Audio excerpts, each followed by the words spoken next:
Okay.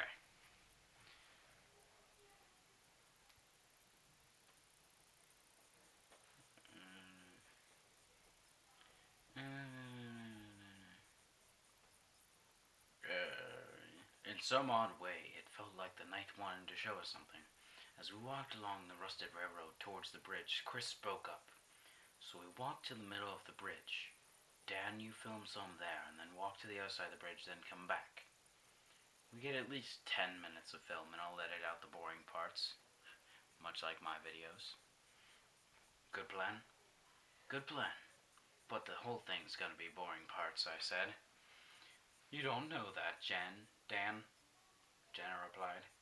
Walking on the trestle bridge was nerve-wracking in itself. The gaps were easily large enough to step through, and as soon as the water was below us, we were at a dizzying height. Could you jump off this thing? Maybe we should come back here in the summer, Chris noted. It's gotta be pretty deep, I added. Well, you two can have fun with that, Jenna replied. She was usually the voice of reason. Just before we got to the middle of the bridge, I was paralyzed. A cloud had covered the moon, and I might as well have been in a cave. Hold up, guys. I can't see where to walk. They were both shocked. You can't even see the bridge? I can't even see my own hand, I clarified. Just chill out and give me a second. I felt around for the wood ties and made slow progress.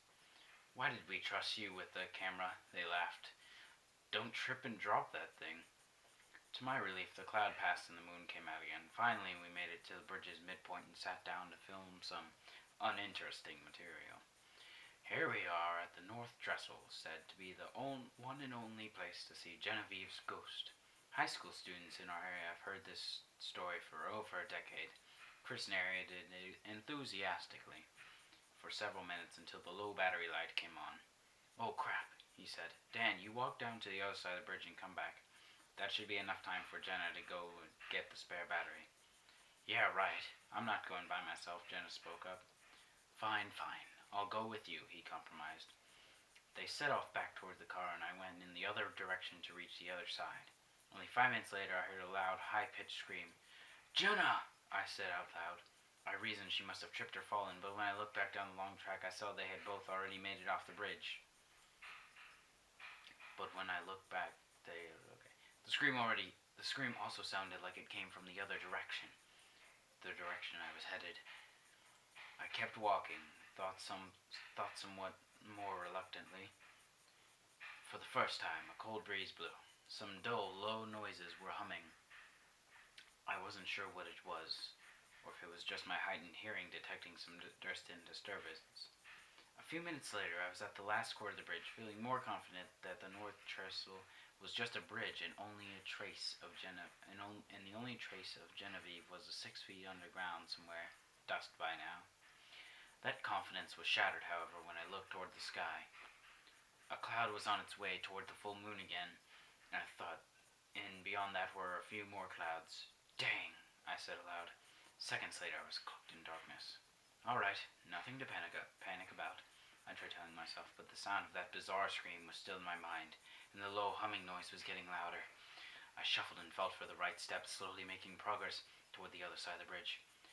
Daniel! Oh, Daniel. Something ahead of me whispered faintly. I froze. It had to be the wind. At that point, I wish I could see something, even just a shadow, but there was no hint my eyes could give me. I walked forward. I thought I heard breathing as I slowly found the right places to step. Suddenly, something rushed past me. I turned around and shouted, Hey, who is this? Now I knew my mind wasn't playing tricks on me. Someone was here. It had to be someone there to play a prank on us, I thought. Or some homeless wanderer who wanted to be left alone. I stopped and placed the camera on the track. Having a camera is one more reason for someone to kill me, I reasoned. I'd go back and get it later.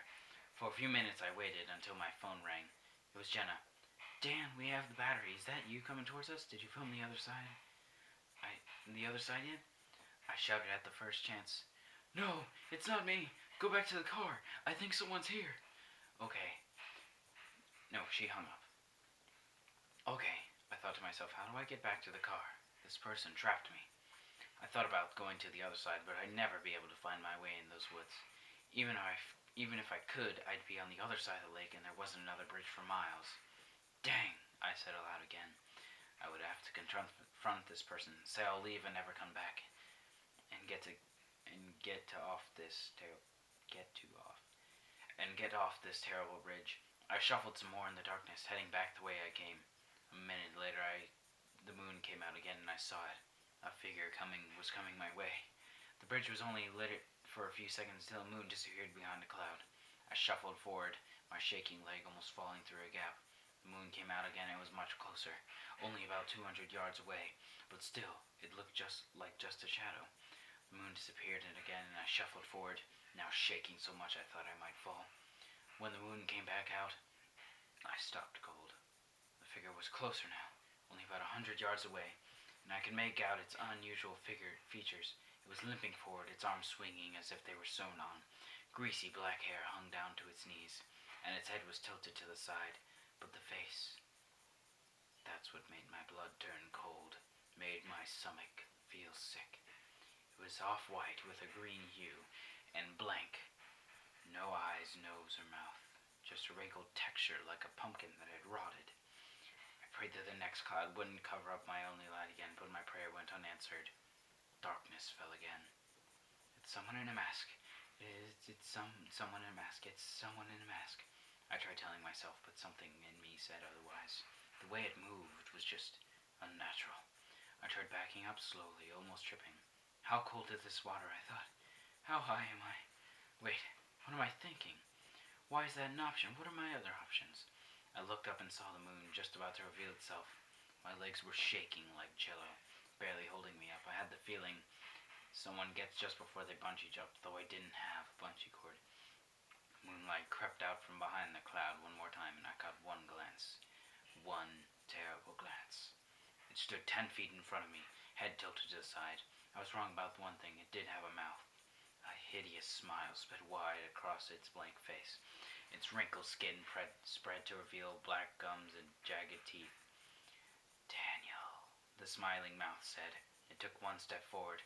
Instinct took over, like when your hand pulls back after touching a hot pan. My legs threw me sideways, my mind not even calculating how far I needed to jump to avoid the concrete foundation below. My stomach dropped, but I didn't even look at the water as I was headed towards. I didn't straighten out or prepare for the impact. For all that time, as the cold air rushed past my body, the image of that grotesque smile was imprinted in my mind. Only at the last second did I twist and avoid my back hitting the water first as I narrowly missed the concrete. Even submerged in icy water, all that was on my mind was her smile. Even shivering in my boxers on the car ride home, all I could see was Genevieve's smile. Okie dokie. So that was creepypasta called Genevieve's Smile, and if you're wondering if the camera setup looked different or if there was like a jump cut, it's because my camera died, even though I just put batteries in it, so I had to put new batteries in and restart the recording from where I left off. And if you were wondering why it was shaking, if it was, it's because I have my stuff set up on my bed, so that way I could set the camera up to where it'd be kind of eye level, so I don't have to hold it the whole time.